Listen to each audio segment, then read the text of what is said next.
त्वमादिदेवः पुरुषा पुराणः त्वमस्य विश्वस्य परम निधानम वेत्तासि वेद्यम च परम च धाम त्वया ततं विश्वमनंत रूप। वायु यमः अग्निवर्णा शशांकाः प्रजापतिस्त्वं प्रपितामहश्च नमो नमस्तेस्तु सहस्रकृत्वा पुनश्च भूयोऽपि नमो नमस्ते।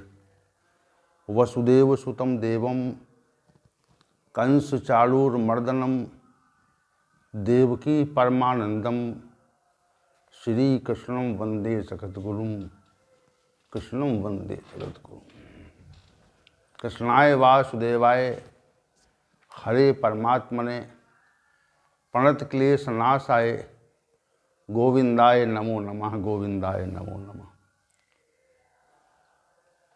आज सभी गीता ज्ञान के जिज्ञासु महानुभाव भगवत गीता के इस विशेष ज्ञान सत्र में उपस्थित हैं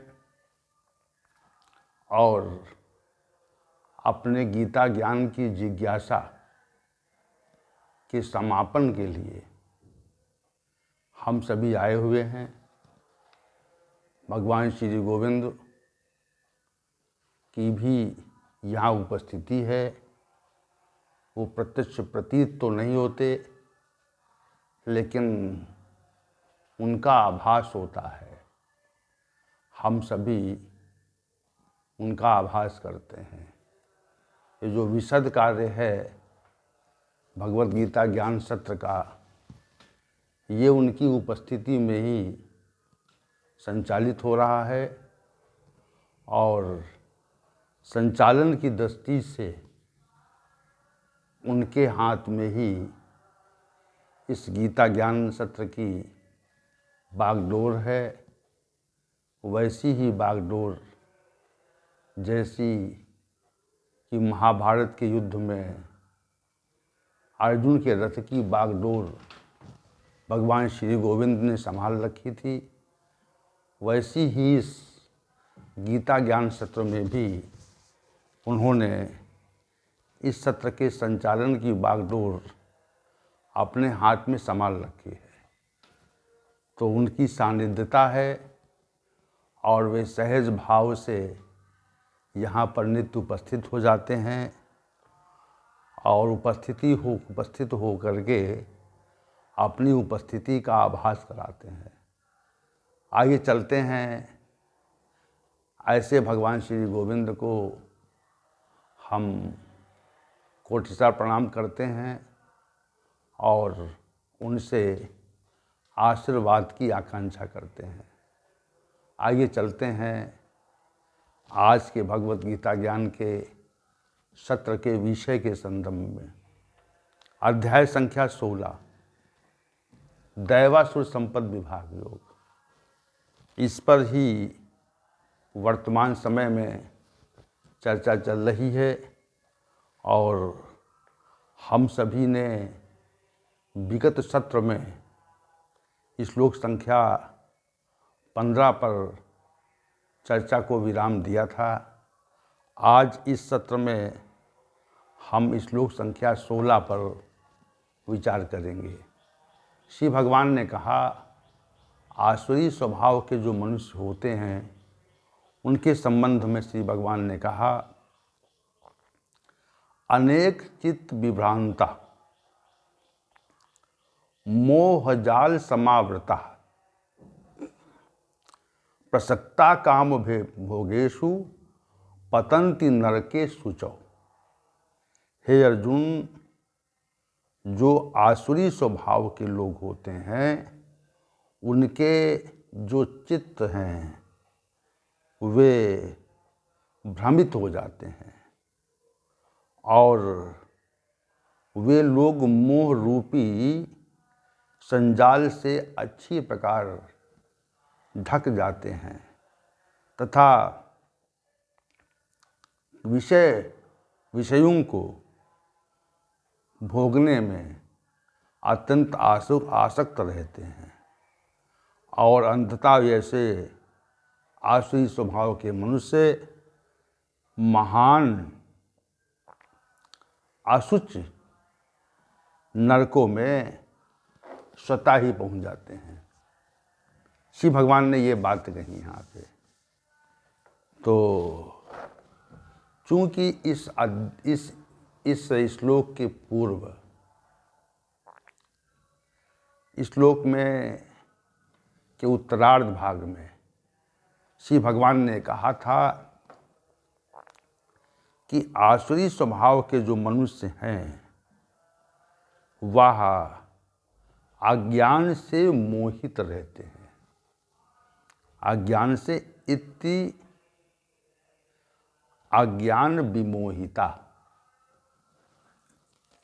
इस प्रकार के अज्ञान से मोहित रहते हैं। कैसे अज्ञान से? कि मैं बहुत धनवान हूँ, मेरे पास एक बड़ा समर्थन है, कुटुंब है, मेरे समान कोई दूसरा नहीं है, मैं यज्ञ करूँगा, दान करूँगा और सांसारिक विषयों का सेवन करूँगा। इस प्रकार उनके मन में भ्रम रहता है, वे इस अज्ञान से मोहित रहते हैं। तो ये जो अज्ञान के संबंध में श्री भगवान ने कहा है कि आसुरी स्वभाव के मनुष्यों में अज्ञान विशेष रहता है। अज्ञान विशेष रहता है तो ज्ञान विशेष नहीं रहता।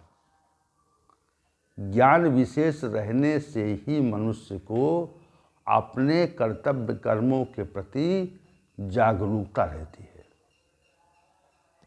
और अज्ञान विशेष अगर आ गया, अज्ञान विशेष आ गया, तो उसको अपने कर्तव्य कर्मों के प्रति जागरूकता का अभाव हो जाता है। ये विशेष बात है। और ऐसे ही मनुष्य आसुरी स्वभाव के हो जाते हैं। तो इस श्लोक में 4 कथन है। एक तो अनेक चित्त विभ्रांता है, मोह जाल समावृता है, काम भोगेश प्रसक्ता है और अशुचो नरके पतंती है। 4 तथ्य हैं। तो 2 तथ्य जो हैं वह इसके पूर्वार्ध भाग में है। अनेक चित्त विभ्रांता और मोह जाल समावृता, ये जो 2 तथ्य हैं इस श्लोक के पूर्वार्ध भाग में है। यानी आसुरी स्वभाव के जो मनुष्य होते हैं वो उनका जो चित्त है वह अनेक प्रकार से भ्रमित हो जाता है। और भ्रमित होने पर उनको मोह रूपी जाल से स्वयं को आवृत किए रहते हैं। इसके जो उत्तरार्ध अंश में है श्लोक के, उसमें प्रसक्ता काम भोगेषु है। विषय भोगों को भोगने में अत्यंत आसक्त हो जा, प्रसक्ता कहा श्री भगवान ने, अत्यंत आसक्त हो जाते हैं।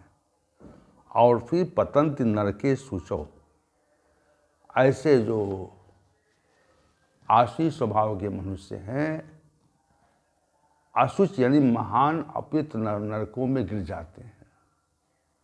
तो एक एक पद को हम लेते हैं। पहला पद है अनेक चित्त विभ्रांता। चित्त का अनेक प्रकार से भ्रमित हो जाना, ये विषय है। चित्त का अनेक प्रकार से भ्रमित हो जाना, चित्त की भ्रमपूर्ण स्थिति। तो पहले चित्त क्या है और दूसरी बात वो भ्रमित कैसे होता है, तीसरी बात अनेक प्रकार से कैसे भ्रमित होता है। तो पहले चित्त के विषय में, उसके कार्य के विषय में, उसके प्रभाव के विषय में ये चर्चा अनिवार्य है। जब तक हम चित्त को समझेंगे नहीं तब तक चित्त की भ्रमित स्थिति को भी नहीं समझ पाएंगे, और अनेक प्रकार से भ्रमित हो जाता है वो। इस बात को विशेष रूप से हम समझ नहीं पाएंगे। तो पहले हम चलते हैं अनेक चित्त विभ्रांता पे। आपके शरीर में, प्रत्येक मानव के शरीर में मुख्य रूप से 3 करण होते हैं, जिनको मन, बुद्धि और अहंकार कहा जाता है। मन का जो कार्य है, मन से विषयों का विचारण होता है। जो सांसारिक विषय हैं वे मन के द्वारा विचारित किए जाते हैं, और अनेक प्रकार के जो कर्म हैं उनका जो संकल्प होना होता है वह मन के द्वारा ही होता है। मन के द्वारा ही अनेक प्रकार के जो संकल्प होते हैं वह मन के द्वारा होते हैं, और मन निरंतर चलायमान रहता है। मन की जो स्थिति है वह अत्यंत ही द्रुत गति से निरंतर चलती रहती है। केवल मन सुषुप्ति काल में, अर्थात निद्रा अवस्था में, अर्थात जब हम सोते हैं तब तो वो शांत हो जाता है, लेकिन शेष समय चाहे वो जागृत अवस्था हो और चाहे वो स्वप्नावस्था हो, जागृत अवस्था में विशेषकर मन का जो प्रवाह है, मन के विषयों का जो विचारण है वह संसारोन्मुखी होता है, संसार की ओर होता है। मन संसार के संबंध में अनेक विषयों का विचारण करता है। मन तो संसारोन्मुखी रहता है, और ये इतना बलवान, दृढ़, प्रमथनशील और चंचल है कि इसको सहजता से रोका जा पाना, इसका जो विचारण है, इसके जो चलने की जो गति है, उसको सहजता से रोका जा पाना असंभव है। साधक जन जो हैं केवल मन पर नियंत्रण करने का प्रयास करते हैं। मन सांसारिक विषयों की ओर उन्मुख न हो, सांसारिक विषयों की ओर उन्मुख न हो, इसी को रोकने का नाम साधना है। और साधना का जो दूसरा चरण है वो ये है कि जो मन संसार की ओर उन्मुख था, संसारोन्मुखी था, उस संसारोन्मुखी मन को परमात्मा के स्वरूप में लगाने का जो कार्य है वह साधना का दूसरा स्तर है। साधक लोग यही करते हैं, मन जो है उसको सांसारिक विषयों के विचारण से निकाल करके और उसको परमात्मिक विषयों के विचार में लगाते हैं। जो तमाम प्रकार की, अनेक प्रकार की जो परमात्मा की अनुभूति की जो प्रक्रियाएं हैं, साधन हैं, ज्ञान योग, ध्यान योग, कर्म योग, राजयोग, जितने भी, उनकी प्रक्रिया एक ही है, दूसरी प्रक्रिया नहीं। एक ही प्रक्रिया है कि मन परमात्मा की ओर आकर्षित हो, संसार के आकर्षण से वह विमुक्त हो, संसार के आकर्षण में न फंसे। जो मन संसार की ओर उन्मुख था उसमें उसकी क्रिया में रुकावट आए, और जितना अधिक आप संसार में संसारोन्मुखी मन को रोक करके परमात्मोन्मुखी कर लेंगे, परमात्मा की ओर उन्मुख कर लेंगे, उतने ही आप विशिष्ट साधक बन जाएंगे। जब तक संसार में मन का भ्रमण होता रहता है तब तक मनुष्य किसी भी प्रकार की साधना के योग्य नहीं रहता। ये विशेष बात है, कारण विशेष है ये। तो मन को संसार से रोक करके परमात्मा में लगाने का नाम साधना है। दूसरा जो कारण है बुद्धि, वह भी महत्वपूर्ण है। बुद्धि जो है वो मन से श्रेष्ठ है, क्योंकि मन के द्वारा जिन विषयों का विचारण होता है उन विषयों को बुद्धि सम्यक प्रकार से जानती है, ठीक ठीक जानती है जितना विचारण होता है। तो जब सामान्य रूप से मनुष्य कार्य करता है तो बुद्धि मन के साथ संलग्न होकर के मन के द्वारा विचारित विषयों का समर्थन करती रहती है। किसी विषय का विचारण आया तो उस विषय के विचारण का समर्थन बुद्धि करती है। ये बात तो हम सभी जानते हैं, क्योंकि बुद्धि ही मन को नियंत्रित कर सकती है। कोई अनैतिक और अवैधानिक विचारण मन में आए तो बुद्धि यदि उसका समर्थन करे तो समझने कि हम आसुरी स्वभाव के हैं। और कोई अनैतिक, अवैधानिक, असामाजिक विचारण मन के विचार क्षेत्र में आए तो बुद्धि उसको रोके, उस विचारण को समाप्त करने का प्रयत्न करे, तो समझना कि हम साधक हैं। साधना का यही विषय है कि मन के द्वारा जो अनीतिपूर्वक, अशास्त्र संगत, अनैतिक, असामाजिक, अवैधानिक विचारण होता है उसको बुद्धि रोकती है, क्योंकि वह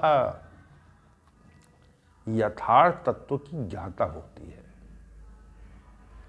तो ये दो जो तत्व हैं, मन और बुद्धि, ये मनुष्य में विशेष कारण होते हैं। अब तीसरा अहंकार है, जिससे हमको अपनी स्थिति की अनुभूति होती है और अपने स्वरूप का मिथ्याभास हुआ करता है। मनीषियों ने चित्त को भी करण माना और अंतःकरण चतुष्ट में इसको सम्मिलित किया।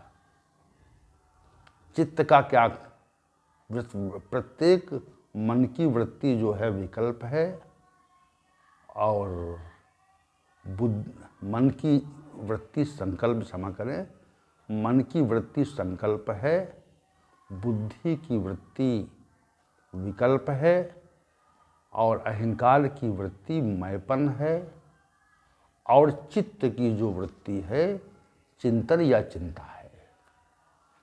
तो वृत्तियों के भेद से, कार्य के भेद से प्रत्येक तत्व पृथक पृथक प्रतीत होता है। प्रत्येक जो तत्व है वह पृथक वृत्ति के भेद से, कार्य के भेद से, प्रत्येक जो तत्व है वह पृथक पृथक हमको प्रतीत होता है। चित्त पृथक है, मन पृथक है, बुद्धि पृथक है। अब चित्त पर मनुष्यों ने बहुत अन्वेषण किया, तो जहाँ पर विशद चिंतन होता है वहाँ पर चित्त की जो भूमिका है वह सामने आती है, दृष्टिगोचर होती। जहाँ पर विशद चिंतन होता है तो हम जब कभी किसी विषय पर गहनतापूर्वक चिंतन करें तो हमको गहनतापूर्वक चिंतन करने के कारण हम उस विषय में अपने को समाहित कर लेते हैं। किसी विशेष घटना के हो जाने पर आपका चित्त उस विषय में विशेष चिंतन करने लगता है। क्या करता है? उस विषय में विशेष चिंतन करने लगता है और चित्त का जो कार्य है वहाँ पर बढ़ जाता है। और जब सामान्य स्थिति रहती है तो मन कार्य करता है। कुछ मनीषियों ने ये कहा कि मन ही चिंतन काल में चित्त के रूप में परिवर्तित हो जाता है। कुछ मनीषियों ने कहा कि मन बुद्धि के समुच्चय को चित्त कहते हैं और चित्त में पूर्व जन्मों के संस्कार भी संचित रहते हैं, ऐसा मनीषियों ने कहा। तो चित्त का जो प्रमुख कार्य है वह करण के रूप में है, इस साधन के रूप में है जिससे कर्म किया जाता है। तो चित्त का चूंकि जो कार्य है वह सांसारिक विषयों का चिंतन करना है, तो सांसारिक विषयों का जब चिंतन होता है, सांसारिक विषयों का जब चिंतन होता है तो सांसारिक विषय बार बार हमारी चिंतन सामर्थ्य में आते हैं, चिंतन परिधि में आते हैं, सीमा में आते हैं। यदि हमारा जो चिंतन है वह परमार्थोन्मुखी है, लोगों के हित के लिए है, शास्त्र सम्मत है, तो हमारा जो चित्त है वह भ्रमित नहीं है, वह भ्रमित नहीं है। और यदि हमारा चित्त जो है ऐसे विषयों का चिंतन करता है जो शास्त्र संगत नहीं है, जिन कर्मों का हमारे द्वारा संपादन नहीं किया जाना चाहिए, यदि वह चिंतन वह विषय हमारी चिंतन परिधि में आते हैं, हमारी चिंतन परिधि में आते हैं, तो ये मानना चाहिए कि हमारा चित्त भ्रमित हो गया है। कोई भी हिंसा का कार्य, कोई भी व्यभिचार का कार्य, कोई भी अनैतिक कार्य के विषय में जब चित्त चिंतन करने लगता है तो वो विनिश्चित नहीं कर पाता कि यह चिंतन किया जाना चाहिए अथवा नहीं किया जाना चाहिए। यहाँ पर जो पूर्व में कहा गया था कि वह शत्रु मेरे द्वारा मार दिया गया है, अन्य शत्रुओं को भी मैं मार दूंगा, मैंने आज बहुत धन प्राप्त कर लिया है और मैं और भी धन प्राप्त कर लूँगा, मैं ईश्वर हूँ, मेरे पास समस्त सिद्धियाँ हैं, मैं बहुत धनवान हूँ, मैं बड़े परिवार कुटुंब वाला समर्थन वाला हूँ, मेरे समान कौन है, मैं ही यज्ञ करूँगा, दान करूँगा और सांसारिक विषयों का सेवन करूँगा। इस प्रकरण को, इस तथ्य को श्री भगवान ने पहले निरूपित कर दिया कि ऐसी स्थितियाँ अन्यायपूर्वक धन संचय करने का जो भाव है, चिंतन है, उसके लिए जो उपक्रम है, उसके लिए जो क्रियाएं हैं, तो उन विषयों के बारे में जब चित्त चिंतन करता है, चिंतन का प्रवाह उधर हो जाता है, तो इसका मतलब है कि आपका चित्त जो है भ्रमित हो गया है, चित्त आपका भ्रमित हो गया है और अनेक प्रकार से भ्रमित हो गया है।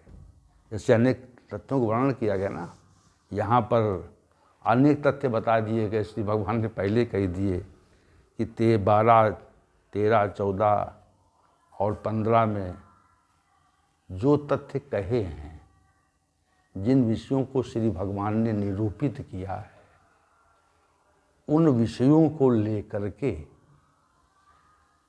चित्त चिंतन करता है और फिर चिंतन करने के बाद में वे विषय हमारी क्रिया में आ जाते हैं। विशेष बात है, वे जो विषय हैं वह हमारी क्रिया में आ जाते हैं। तो चिंतन न होता अगर, तो वे विषय हमारी क्रिया में नहीं आते, और जैसे ही क्रिया में आते हैं तो हमारा अकल्याण आरंभ हो जाता है। तो चित्त का यहाँ पर विशेष कार्य है। श्री भगवान ने कहा कि अनेक चित्त विभ्रांता, चित्त अनेक प्रकार से विभ्रमित रहता है, भ्रम रहता है उसके अंदर कि अमुक कार्य करना चाहिए या नहीं करना चाहिए। और जिनका वर्णन यहाँ पे किया कि मैंने आज अनैतिक रूप से बहुत धन प्राप्त कर लिया है, अवैधानिक रूप से जो धन प्राप्त करने का जो चिंतन है, वह और अधिक धन प्राप्त करने का जो चिंतन है अन्यायपूर्वक, ये मनुष्य को भ्रमित कर देता है, चित्त के चिंतन की स्थिति को भ्रमित करता है। श्री भगवान ने इसी तत्व को कहा यहाँ पर, अनेक चित्त विभ्रांता, अनेक प्रकार से जो चित्त है वह निरंतर भ्रमित रहता है। ये तथ्य श्री भगवान ने यहाँ पर निरूपित किया और बहुत स्पष्ट रूप से कहा, अनेक चित्त विभ्रांता, जो आसुरी स्वभाव के मनुष्य हैं उनका जो चित्त है वह अनेक प्रकार से भ्रमित हो जाता है, उनकी स्थिति भ्रमपूर्ण हो जाती है और वे निरंतर भ्रमित हो करके अनेक कुकृत्यों का संपादन किया करते हैं। तो ये जो निरंतर चिंतन का प्रवाह है, वह यदि शास्त्र के प्रतिकूल कार्यों की ओर घूम जाए, चला जाए, तो हम समझना चाहिए कि हमारा चित्त भ्रमित है। और जो यहाँ पर कहा अनेक चित्त विभ्रांता, अनेक प्रकार से, अनेक, चूँकि विषय एक नहीं होता ना, संसार का जो विषय होता है वह एक नहीं होता, अनेक विषय होते हैं। संसार के जो विषय हैं वह अनेक होते हैं, एक नहीं होते। तो संसार के जो विषय अनेक होते हैं, तो अनेक विषयों में हम भ्रमित होते हैं। उन विषयों का वर्णन श्री भगवान ने कर दिया कि मैंने अन्यायपूर्वक इतना धन प्राप्त कर लिया है, अन्यायपूर्वक और धन प्राप्त कर लूँगा, उस शत्रु को मैंने मार डाला है और शत्रुओं को भी मैं मार दूंगा, और मेरे समान सामर्थ्यशाली व्यक्ति संसार में कोई है नहीं, मैं बहुत सामर्थ्यशाली हूँ, मैं जो भी काम करता हूँ वो निश्चित रूप से सफल होता है, और मेरे पास बहुत धन है, मेरा कुटुंब बड़ा है। ये सब जो चिंतन है, आशी स्वभाव के मनुष्यों का जो ये चिंतन है, चिंतन का जो विषय है, वह उसे अनेक प्रकार से भ्रमित किए रहता है और उस मनुष्य जीवन के वास्तविक उद्देश्य से उसको हटाता है। मनुष्य जीवन